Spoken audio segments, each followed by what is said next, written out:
boas-vindas à nossa análise. Hoje a gente está com uns trechos aqui de um livro que traz uma ideia bem interessante, A Cultura do Jejum, do Luciano Subirá.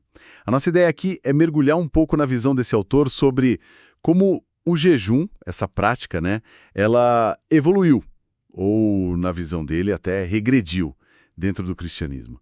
Vamos investigar o que ele chama de cultura do jejum, ver o caminho histórico que ele traça e também entender esse chamado que ele faz para uma restauração disso. Exato. A gente vai tentar, assim, destrinchar os argumentos, as evidências que o material traz, né? Buscando entender a importância que o autor dá para o jejum e, claro, as razões que ele levanta para o que ele vê como uma negligência hoje em dia. Ok. Para começar, então, o que exatamente o texto quer dizer com essa expressão? Cultura do jejum. A palavra cultura mesmo, ela tem uma raiz ligada a cultivar, a fazer algo crescer, certo? Sim, o texto vai fundo nessa origem da palavra. Começa com um sentido bem literal, né? Cultivar a terra, cuidar das plantas ou até o cultivo biológico, como, sei lá, cultura de bactérias. É algo que precisa de cuidado, de intenção, de continuidade. E como que isso vira algo social, humano? Então, com o tempo, essa noção foi meio que transportada para o campo social, passou a significar o cultivo e a transmissão de conhecimentos, valores, crenças, costumes, leis, arte, enfim, tudo aquilo que um grupo social desenvolve que acaba moldando o jeito de viver, de ver o mundo. É o conjunto de padrões que define uma comunidade, sabe? Entendi. Aplicado ao jejum, então, isso vai muito além de um ato isolado e esporádico. Certo. Não é só alguém decidir não almoçar um dia porque, sei lá, exagerou na véspera. É algo mais sistêmico, mais enraizado. Precisamente.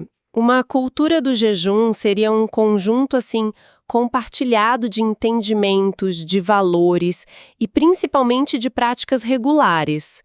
Coisas que se tornam parte natural do ritmo de vida de uma comunidade ou de uma pessoa. O texto argumenta que, embora talvez a igreja hoje não tenha tanto essa cultura, né, houve épocas em que ela foi sim predominante. O autor até cita o Bonhoeffer. Dietrich Bonhoeffer, o teólogo alemão. Esse mesmo. Ele disse algo como: Jesus vê como natural que seus discípulos guardem a prática piedosa do jejum. Isso sugere uma expectativa de normalidade, sabe? Não de algo excepcional. Ok, essa ideia de naturalidade, que talvez tenha se perdido, é um bom gancho para a gente entrar na história. O texto diz que o jejum era comum. Que tipo de evidência ele apresenta lá, dos primeiros séculos do cristianismo? Olha, uma fonte-chave que ele menciona é a Didaquê. É um documento muito antigo, tipo talvez o primeiro catecismo cristão, lá do fim do século I, início do II. Ah, já ouvi falar. E o que ela diz sobre jejum? O texto destaca que a Didaquê registra que muitos cristãos jejuavam 2 vezes por semana, quartas e sextas. Tem um motivo específico para esses dias? Sim, o texto aponta que era uma forma bem deliberada de se diferenciar dos fariseus. Eles também jejuavam 2 vezes, mas nas segundas e quintas. Além disso, a Didaquê também falava do jejum antes do batismo. Antes do batismo? Como assim? Tanto para quem ia batizar, quanto para quem ia ser batizado, e até para outras pessoas da comunidade que pudessem participar junto. Nossa, interessante. O texto até cita um trecho, né? Algo como: antes de batizar, tanto aquele que batiza como o batizando devem observar o jejum. Você deve ordenar ao batizando um jejum de 1 ou 2 dias. Isso soa quase como regra estabelecida. Exato, e o material faz questão de frisar que essa prática das quartas e sextas não foi algo passageiro. A Igreja Ortodoxa Grega manteve isso e séculos depois John Wesley ainda falava sobre isso. Mostra uma persistência grande, né? O texto também usa um argumento da Valnice Milhomens, que diz que, lendo o livro de Atos, fica a impressão que o jejum era tão parte da vida dos primeiros cristãos quanto era para os judeus da época. Além dessas regras gerais, o texto fala de pessoas específicas, líderes da igreja primitiva que praticavam ou ensinavam sobre o jejum. Sim, vários nomes aparecem para ilustrar essa cultura. Por exemplo, Policarpo, que foi bispo de Esmirna, lá no século II, e dizem que foi discípulo do apóstolo João. Policarpo? Isso. Numa carta, ele meio que exorta o pessoal a se manter firme, vigiando em oração e continuando firmes na prática do jejum. Outro exemplo é Justino Mártir, também do século II, um apologista importante. Ele descreve como ensinavam os novos convertidos a orar e jejuar pedindo perdão pelos pecados, e a comunidade jejuava junto com eles. Essa parte da comunidade de jejuar junto é forte, né? Mostra que não era só uma coisa individual. E você falou antes sobre moderação. Já existia preocupação com exageros naquela época? Sim, e o texto usa isso de um jeito interessante como argumento. Ele menciona Inácio de Antioquia, bispo ali entre o final do século I e início do II. Parece que ele aconselhou moderação, alertando contra jejuns muito rigorosos, ou tipo, não comer nada de carne e vinho, que ele via como presentes de Deus. E qual é a lógica do texto ao citar isso? É que o simples fato de existir um alerta contra o exagero no jejum já mostra o quanto a prática estava presente e estabelecida. Se quase ninguém jejuasse, não faria sentido alertar sobre excessos, concorda? Verdade, faz sentido. Isso reforça a ideia de que o jejum estava bem integrado na vida da igreja naquele tempo. O texto ainda cita outros, como Cirilo de Jerusalém, no século IV, que usava o jejum como uma metáfora para abandonar a vida antiga de pecado, e Agostinho, séculos IV e V, que falava de uma guerra diária por meio de jejuns para controlar as paixões do corpo. A ideia é mostrar essa continuidade e a importância que davam para isso. Essa linha do tempo que o texto monta, ela não para por aí. Ele avança, né? Conecta o jejum com figuras e movimentos mais recentes, alguns bem famosos pelo impacto que tiveram. Aqui parece que a coisa fica ainda mais forte, digamos assim. Sim, a intenção do texto é mostrar que não foi só uma prática da igreja antiga, mas que continuou aparecendo em momentos cruciais da história cristã. Ele cita Martin Lloyd Jones, um pregador britânico muito influente do século XX. Ah, sim, Lloyd Jones. Ele afirmava, assim, com bastante convicção, que os santos de Deus, em todas as épocas e em todos os lugares, praticaram o jejum. E ele inclui aí os reformadores protestantes, os irmãos Wesley, George Whitefield, todos ligados a grandes movimentos de reavivamento espiritual. E parece que o texto usa bastante um outro autor, Mahesh Chavda, para dar exemplos históricos mais concretos, né? Exato. O texto pega do Chavda uma lista bem grande de nomes que, segundo ele, eram praticantes fervorosos do jejum. Fala de Martinho Lutero, associando a intensidade do trabalho dele na tradução da Bíblia para o alemão com períodos de oração e jejum. Cita também Calvino, John Knox, outros gigantes da Reforma, como pessoas que jejuavam com regularidade. E esses são nomes da Reforma e depois deles. Aí avança para figuras como Charles Finney, um evangelista americano do século XIX, muito conhecido pelas campanhas de grande impacto. O texto diz que Finney costumava jejuar por 3 dias quando sentia que a unção espiritual estava diminuindo, buscando uma renovação. Interessante. Menciona também Jonathan Edwards, teólogo pregador do primeiro grande despertar nos Estados Unidos, famoso pelo sermão Pecadores nas mãos de um Deus irado. Ele também ligava a preparação para o ministério à oração e ao jejum. O exemplo do John Wesley parece receber um destaque especial no texto, né? Por quê? O texto foca bastante no Wesley por alguns motivos. Primeiro, porque ele manteve aquela prática de jejuar às quartas e sextas, resgatando a tradição antiga. Segundo, e talvez mais importante, porque ele fez disso uma exigência para todos os pregadores e líderes metodomistas dele. Era tipo uma condição para poder ministrar. Nossa, uma exigência. Sim. E Chavda, que o texto cita, ele faz uma conexão bem direta entre a pregação do Wesley, que ele atribui em parte ao poder que vinha do jejum, e os grandes avivamentos na Inglaterra e nos Estados Unidos. O Chavda chega a sugerir que esse movimento espiritual pode ter sido um fator chave para evitar que a Inglaterra passasse pela mesma revolução violenta que aconteceu na França. Uau, que afirmação forte. Pois é, E o próprio Wesley, segundo o texto, creditava muito do impacto do ministério dele a essa disciplina. Além desses nomes mais ligados a avivamentos, o texto cita outros. Sim, a lista continua. Menciona Charles Haddon Spurgeon, o famoso pregador batista do século XIX, David Brainerd, um missionário que trabalhou com indígenas nos Estados Unidos em condições bem difíceis, Rhys Howells, conhecido pela vida de intercessão, e, mais recentemente, David Yong Cho, pastor da igreja que se tornou a maior congregação local do mundo, lá na Coreia do Sul. É uma lista e tanto de figuras históricas. Mas o texto apresenta essa ligação entre jejum e, digamos, sucesso ministerial com algum cuidado. Ele reconhece que é complicado afirmar causa e efeito na história. Sim, o texto faz uma ressalva importante. Diz que esses relatos históricos não têm a mesma autoridade que a Bíblia, claro, mas servem como ilustração, como inspiração.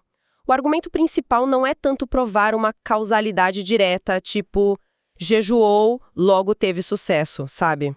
Entendi. É mais apontar para uma correlação que foi percebida de forma consistente ao longo da história da igreja. A ideia que o autor quer reforçar é que, na visão dessas próprias pessoas e de quem estudou a vida delas, existia uma conexão forte entre a prática dedicada do jejum e momentos de avanço espiritual importante, de poder ministerial, de respostas de Deus que eram notáveis. Compreendo a nuance. Mas aí surge a questão principal.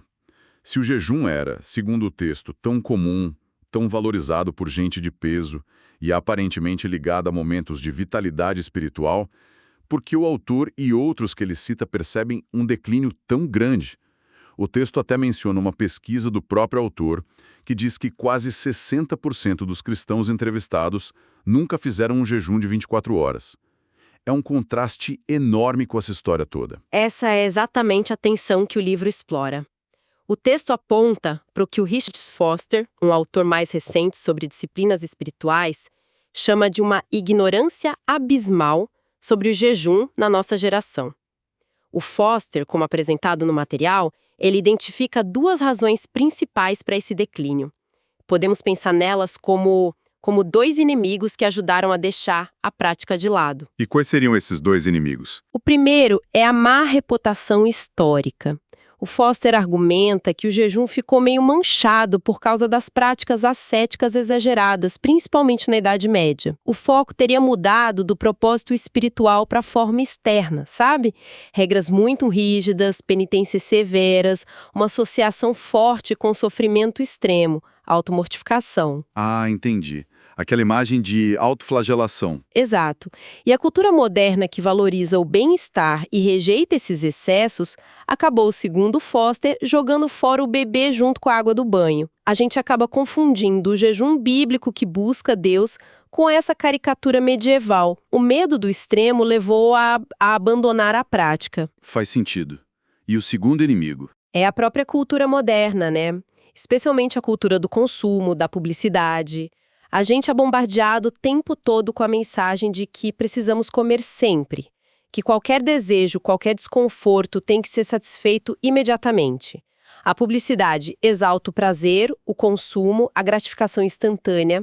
Satisfazer todos os apetites virou quase um direito, uma virtude. Uhum.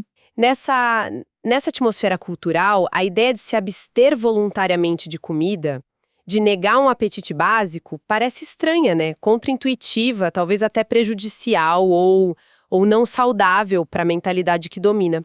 O jejum simplesmente não se encaixa nesse modelo. Fica obsoleto. O texto parece indicar que essa pressão cultural é bem forte. Sim, a análise que o livro apresenta dá a entender que essa pressão é sutil, mas constante e muito eficaz em moldar nossas atitudes, nossos hábitos. Torna a disciplina do jejum algo que exige um esforço consciente para ir contra a maré cultural. O material também cita a Valnice Milhomens de novo, que argumenta que o medo dos exageros do passado não deveria ser desculpa para a gente não buscar o equilíbrio que a Bíblia propõe. E menciona que outros autores, tipo Arthur Wallis e o próprio Lloyd Jones, já notavam isso décadas atrás, né? Sim, eles já lamentavam essa negligência. Isso indica que não é um fenômeno só de agora, mas que talvez tenha piorado com o tempo. Então, o cenário que o livro descreve é de uma prática espiritual que foi perdendo espaço por uma combinação de fatores. Essa herança histórica negativa do ascetismo e, ao mesmo tempo, as fortes pressões da cultura atual, focada no consumo e na satisfação imediata. O texto demonstra uma preocupação clara com o que chama de negligência assustadora dessa disciplina. Mas a análise não termina só nesse lamento pelo que se perdeu, né? O tom parece mudar para falar de restauração, é isso? Exatamente. Apesar de fazer esse diagnóstico do declínio, o texto transmite uma convicção muito forte de que existe um movimento de Deus acontecendo para restaurar o entendimento e a prática do jejum na igreja hoje, e mais, que essa restauração tem uma importância especial no que o autor chama de tempo do fim, um período que, na visão dele, antecede a volta de Cristo. E como que o texto baseia essa ideia de restauração? Ele volta a citar a Valnice Milhomens. Ela enfatiza que não tem base no Novo Testamento para a gente simplesmente dispensar o jejum, e que historicamente ele sempre esteve ligado à oração e aos avivamentos. A proposta dela, como está no texto, é que para recuperar o poder apostólico da igreja primitiva a gente precisa voltar para as práticas fundamentais, e isso inclui o jejum. É uma volta às raízes para recuperar a força original. E essa visão é reforçada pelo Mahesh Chavda. Segundo o texto, Chavda acredita que Deus não espera só que alguns indivíduos isolados jejuem, mas que a igreja como um corpo se levante nessa prática. Ele é citado dizendo que jejuar é a chave para liberar esse poder. Que poder seria esse, especificamente? O contexto das citações, especialmente do Chavda e da Milhomens, sugere que eles estão falando de um poder para milagres, sinais, maravilhas, coisas como a gente vê no livro de Atos. O jejum é apresentado, nessa visão, quase como um catalisador necessário para a manifestação mais completa do poder divino. Então essa restauração não é vista só como voltar a uma disciplina antiga por voltar, mas como algo que tem consequências diretas na capacidade da igreja de impactar o mundo hoje. Exatamente. Não é só sobre o indivíduo e sua espiritualidade, embora isso seja importante. É sobre a igreja como um todo. O texto não detalha exaustivamente a natureza desse poder, mas a conexão é forte com a ideia de um cristianismo mais sobrenatural, menos dependente só de programas e estruturas humanas. Falam de avivamento, de sinais, de maravilhas, do tal poder apostólico. A sugestão é que o jejum, junto com a oração, cria um ambiente espiritual onde Deus age de formas mais extraordinárias, quebrando barreiras espirituais e capacitando os crentes para um serviço mais eficaz, mais impactante. Entendi. É um poder que, na perspectiva do livro, foi visto na história e que estaria disponível de novo através da restauração dessa disciplina. Entendi. Então, a perspectiva geral que esses trechos apresentam não é só de nostalgia, de olhar para o passado com saudade. É um olhar para a história para aprender, para se inspirar, mas também um olhar para o presente e para o futuro com uma expectativa de que redescobrir o jejum pode destravar algo importante na vida da igreja. Correto. O jejum é mostrado não como uma relíquia do passado, mas como uma prática dinâmica essencial para a vitalidade espiritual e para a missão da igreja hoje.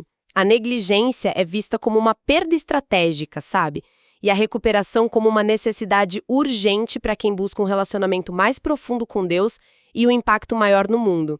É um chamado para resgatar o que o autor considera uma arte perdida com um potencial transformador. Então, resumindo o que a gente viu, percorremos a visão de a cultura do jejum sobre essa trajetória toda.